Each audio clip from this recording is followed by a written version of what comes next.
যেন একটা নৌকার উপর তালপাতার ছিপাই দাঁড়িয়ে আছে। কত সুন্দর হয়েছে। গ্রামবাসীদের গবাদি পশু এগুলো রেখেছিল নিচের তলায়, এবং গ্রামবাসীরা সবাই মৎস্যকন্যারা বাস্কেটবল খেলছিল কুমিরের পিঠে উঠে। এটাতে তো উঠলেই ভেঙে যাবে। এটা হলো শীতলডাঙ্গা গ্রাম, যেই গ্রামে শীতল তো ছিল কিছুদিন, কিন্তু যখন বর্ষার সময় এলো চারিদিকে বৃষ্টি হয়ে পানি যেন উথাল পাথাল হয়ে গেল। গ্রামটা এখন আর যেন শীতলডাঙ্গা গ্রাম নেই, এক বন্যা আকার নিয়ে রূপ ধারণ করা ভয়াবহ পরিস্থিতিতে রূপ নিয়েছে। এমন সময় মানুষজন কি করবে বুঝতেই পারছে না। এদিকে শীতলডাঙ্গার শান্তিপুর এলাকায় কিছুটা জায়গা একটু উঁচু ছিল, সেখানে লোকজনেরা যা করছিল। বাবা বাবা দেখো, অনেক জোরে বৃষ্টি হচ্ছে, সাথে তো ঝড়ও শুরু হয়েছে। গাছপালা সবকিছু তো মনে হচ্ছে ভেঙে পড়ছে। আমাদের বাড়িও তো মনে হয় ভেঙে যাবে। আমাদের গ্রামের অর্ধেকের বেশি তো তলিয়েই গিয়েছে। এইটুকু জায়গায় বেঁচে আছে। যে পরিমাণ বৃষ্টি হচ্ছে মনে হয় এইটুকু তলিয়ে যাবে। এখন আমাদের কি হবে, কি করব আমরা এখন? সবাই আগে বাড়ি থেকে বের হও, দ্রুত বের হও, বাড়ি ঘর দৌড়তে এবার ভেঙে পড়ছে। ওগো চলো চলো, দ্রুত বাড়ি থেকে বের হও, অনেক জোরে ঝড় আসছে, দ্রুত করো, তাড়াতাড়ি বের হও। ওই তো দেখি একটা গাছ, যার যার জীবন বাঁচাতে চাইলে ওই গাছে উঠে পড়ো দ্রুত। কে কোথায় আছো গো? আমাদেরকে বাঁচাও। কেউ কি আছো যে আমাদেরকে বাঁচাতে পারবে? কে কোথায় আছো গো? দয়া করে আমাদেরকে বাঁচাও। অন্যদিকে ডাইনি এবং স্কন্দ কাটা মিলে গাছের উপর ঘুমোচ্ছিল। তাদের কোনো হুঁশই ছিল না। তারা যেন বুঝতেও পারেনি কিভাবে এই গ্রামটি ধ্বংস হয়ে যাচ্ছে। তারা একেধারে ঘুমিয়েই যাচ্ছে। এমন সময় অনেক জোরে একটা বাজ পড়লো। সাথে সাথে স্কন্দ কাটা এবং ডাইনি হতপতিয়ে জেগে উঠলো। কি হয়ে যাচ্ছে? এমন ঝড় বাদল কোথা থেকে আসলো রে বাবা? ঘুমোতেও যায় না। এই স্কন্দা, এই হতচ্ছাড়া, এই কুম্ভকর্ণ, ওঠ, দেখ কি হয়েছে। কি হয়েছে? আমার মাথা কোথায়? আরে কি হলো? আমার মাথাটা পানির নিচে গেল কি করে? এই ঝড় শুরু হলো কখন? গাছের আগায় বসে আছি, তাও ডুবে যাচ্ছি। কি বন্যা শুরু হলো রে বাবা?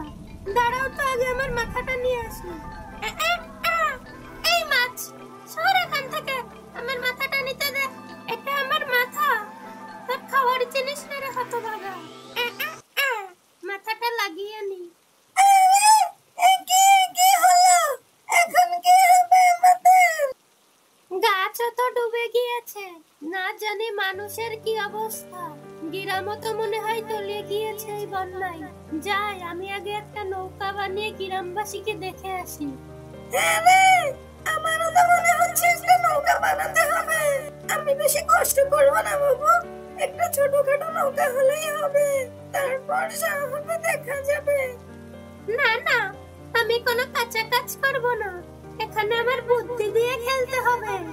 আমি ডাইনি বুড়ির মতো অত ছোট নৌকা বানাবো না। আমি বড় একটা নৌকা বানাবো, যাতে আমি গ্রামবাসীদের টিপ টেনে আমি অনেক উপার্জন করতে পারি। এতে আমার খাওয়া দাওয়াও হয়ে যাবে, আবার আমার কিছু টাকাও উপার্জন হবে। তারপর শুরু হলো ডাইনি এবং স্কন্দ কাটার নৌকা বানানোর পালা। স্কন্দ অনেক কষ্ট করে অনেক জায়গা থেকে বেশি বেশি কাঠ জোগাড় করে এনে, এবং যে ভাঙা চালের টিনগুলো ভেসে বেড়াচ্ছিল গ্রামের, সেগুলো এনে একটি বড় সুন্দর করে দোতলা নৌকা বানিয়ে ফেলে। ওহো, কি সুন্দর হয়েছে নৌকার বাড়িটা। এ যেন একটা নৌকার উপর তালপাতার ছিপাই দাঁড়িয়ে আছে। কত সুন্দর হয়েছে। যাই, এবার আমি গ্রামের দিকে যাই। এরপর স্কন্দকাটা তার ভাসমান নৌকা নিয়ে গ্রামের দিকে রওনা হলো। এদিকে ডাইনি তাড়াহুড়ায় বুঝতেই পারছিল না সে কি করবে। হাজার হলেও তো মেয়ে মানুষ। ওদিকে ডাইনি বুড়ি আশপাশের কয়েকটা কাঠ নিয়ে কোনো কষ্ট না করেই একটি ভেলার মতো নৌকা বানিয়ে ফেলে। আমি হলাম ডাইনি বুড়ি, বুদ্ধি আমার ঝুড়ি ঝুড়ি, করব না বেশি কষ্ট, মাথার বুদ্ধি বেশি খরচ করে আমি করব না নষ্ট, ছোট একটা নৌকা বানিয়ে ফেলবো হবে স্পষ্ট। কই কই, আসো সবাই, দেখে যাও আমি কি নিয়ে এসেছি তোমাদের জন্য। কি এনেছো এটা? দেখে তো মনে হচ্ছে জল টঙ্গি, একটা নৌকার উপর ভাসমান বাড়ি। কি দারুণ লাগছে দেখতে তোমার এই জল টঙ্গিটা। এইটা হলো আমার নৌকার উপর ভাসমান বাড়ি, যাতে আমরা পানির মধ্যেও বাড়ির ভিতর থাকতে পারি। এটা সব সময় ভেসে থাকবে। এটাকে বলে নৌকার ভাসমান বাড়ি। তোমাদের এখানে থাকতে কোনোই অসুবিধা হবে না, তোমরা এখানে বাড়ির মতোই থাকতে পারবে, কিন্তু একটা শর্তে তোমরা থাকতে পারো। তোমার শর্তটাকে? যদি তোমাদের সকল টাকা পয়সা আমাকে দিয়ে দাও, তোমাদের যত গবাদি পশু আছে সব একতলায় রাখা হবে, আর তোমরা মানুষেরা দোতলায় থাকবে। যদি সেগুলো তোমরা আমাকে দিয়ে দাও, তাহলেই তোমরা থাকতে পারবে। হ্যাঁ হ্যাঁ, তুমি আমাদের সব নিয়ে নাও, কিন্তু তুমি আমাদেরকে ওই নৌকার বাড়িতে তোলো আগে, আমাদের জীবন বাঁচাও। আচ্ছা, তাহলে উঠে এসো। এরপর গ্রামবাসীদের সকল গবাদি পশু এবং টাকা পয়সার বিনিময়ে স্কন্দকাটা গ্রামবাসীদেরকে তার ভাসমান নৌকায় উঠিয়ে নিল। আরো অনেক মানুষ আছে, তাদেরকেও চলো তুমি তোমার নৌকায় উঠিয়ে নিবে, তাদের প্রাণটাও বাঁচাও দয়া করে। হ্যাঁ হ্যাঁ, ঠিক আছে, চলো চলো। স্কন্দ গ্রামের আরো বেশি গভীরে যেতে লাগলো। এদিকে আবার ডাইনি বুড়ি আসছিল। কিছুটা সামনে এসেই গ্রামের মধ্যে তাদের দুজনেরই সামনাসামনি দেখা হলো।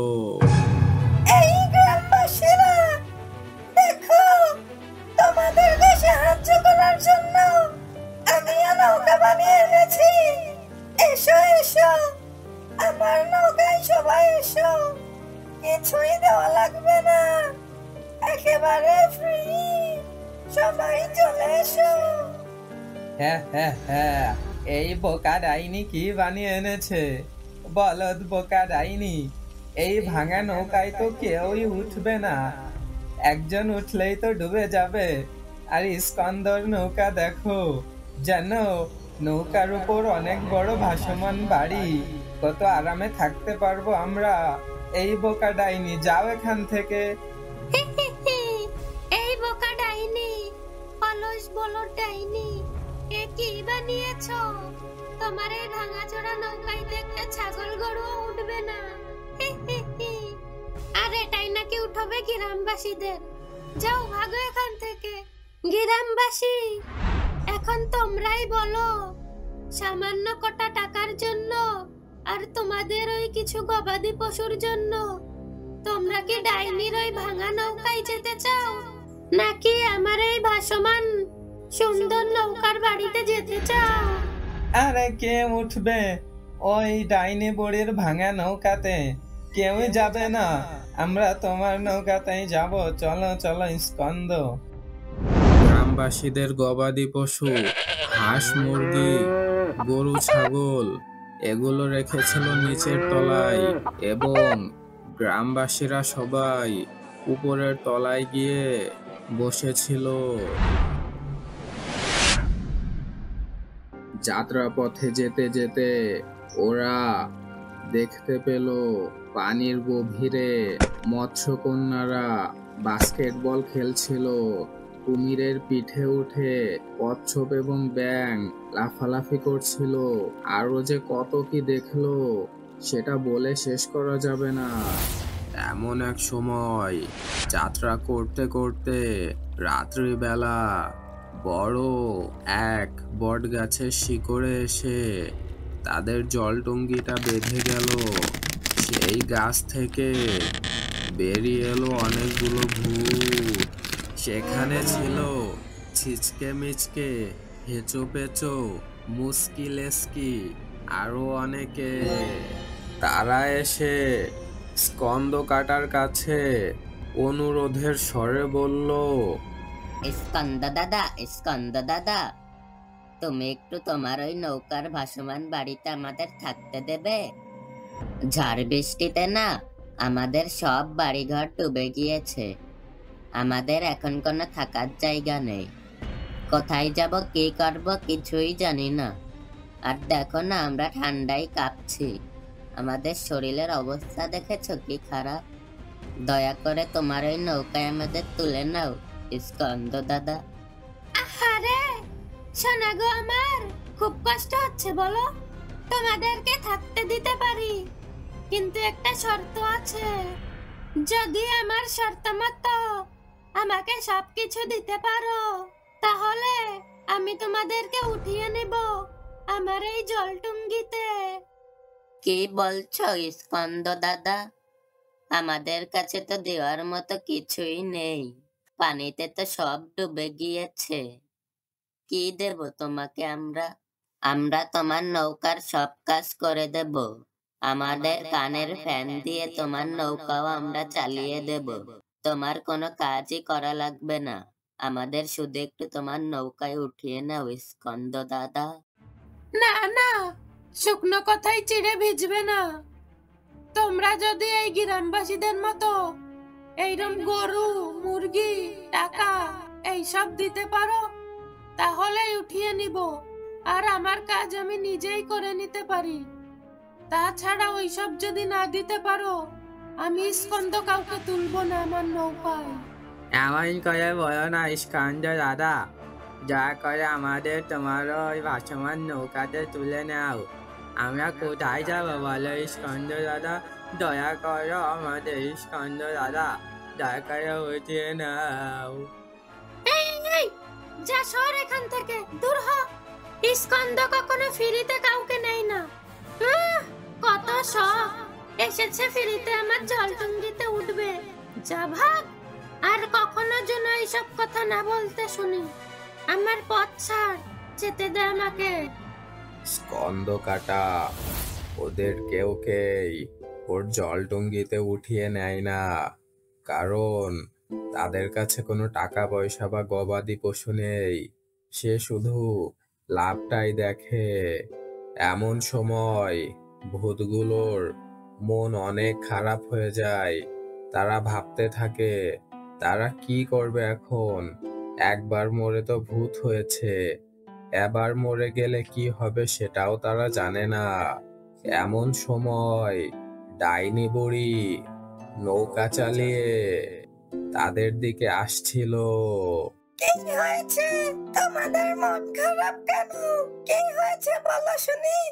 তারপর ভূতগুলো ডাইনি বুড়িকে সবকিছু খুলে বলল স্কন্দ কতটা বেশি লোভী। সে টাকা পয়সা ছাড়া আর কোনো কাজই করে না, অনেক লোভী সে। এটা শুনে ডাইনির অনেক খারাপ লাগলো। শোনো, তোমরা কেউ কোনো মন খারাপ করো না। তোমরা চাইলে আমার এই নৌকায় আসতে পারো, কোনো সমস্যা নেই। আমরা একসাথে থাকবো। হ্যাঁ হ্যাঁ, চল চল, সব চল ডাইনিমার নৌকায়। কিন্তু ডাইনিমা, তোমার এই ছোট ভাঙা নৌকায় সবাই তো আমরা ধরবো না। এটাতে তো উঠলেই ভেঙে যাবে। চলো, আমার মাথায় একটা বুদ্ধি এসেছে। আমরা তো অনেকজন আছি, সব কয়জন ভূত মিলে অনেক বেশি বড় আর অনেক সুন্দর একটা বড় নৌকা বানিয়ে ফেলি, যেটার মধ্যে সবকিছু থাকবে। খাবার জায়গা, খেলার জায়গা, ঘুমানোর জায়গা, হাট বাজার, ছবি দেখার জায়গা সবকিছু। এটা বানিয়ে ওই শয়তান লোভী স্কন্দকাটাকে আমরা শিক্ষা দেব। হ্যাঁ হ্যাঁ, ও ঠিকই বলেছে। আমরা তো অনেকেই আছি, চেষ্টা করলে অনেক ভালো একটা নৌকা বানাতে পারবো আমরা। ওই লোভী শয়তান স্কন্দকে আমাদের শিক্ষা দিতেই হবে। চলো ডাইনি মা, এখন থেকেই আমরা কাজে লেগে পড়ি। ঠিক আছে, তোরা যেহেতু চাইছিস তাহলে চল সবাই মিলে কাজে লেগে পড়ি। ওই স্কন্দকে তাহলে আমরা শিক্ষা দিয়েই ছাড়বো, শয়তানটাকে আবার দেখে নেব।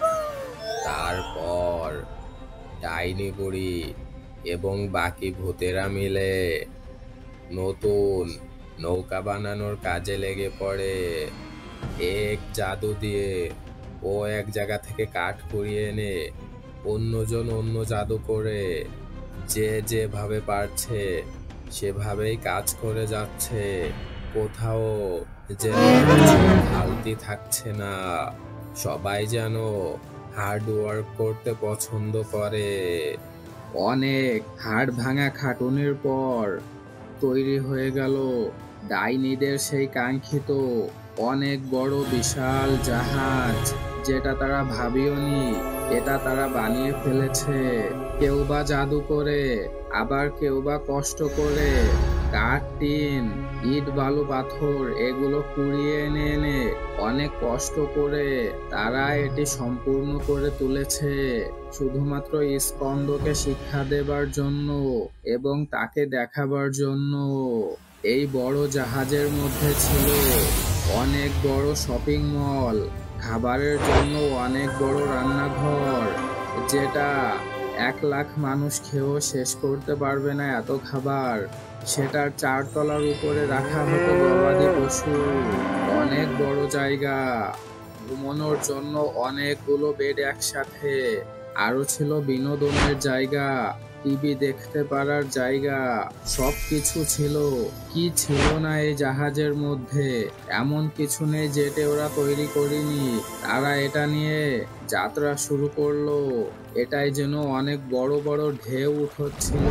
আরে হঠাৎ করে এত বড় বড় ঢেউ শুরু হলো কিভাবে? একটু আগেই তো সব শান্ত ছিল। কি ঢেউ তো দেখি ক্রমশ বেড়েই যাচ্ছে।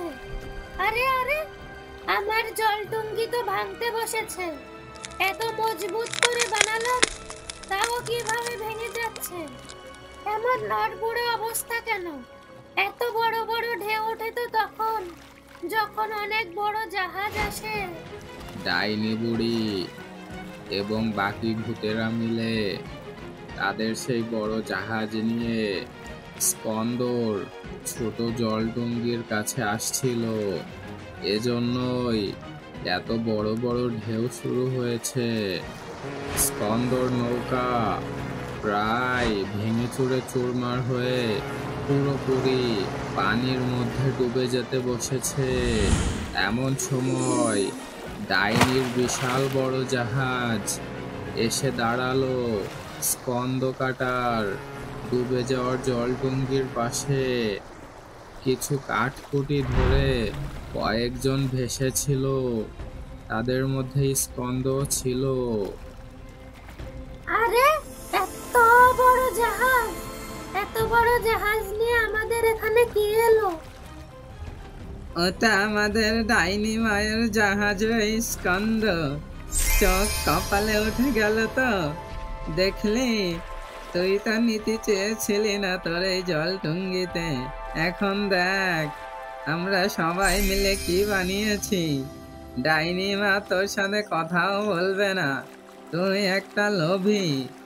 থাক, তুই এভাবেই পড়ে মর। আমরা যাই নতুন এক যাত্রায়। অনেক দূর পাড়ি দেব পুরো পৃথিবী। Bye bye Skanda. না, আমাকে এভাবে একা ফেলে রেখে যাস না। আমাকে নিয়ে যা, আমি তো মরে যাব।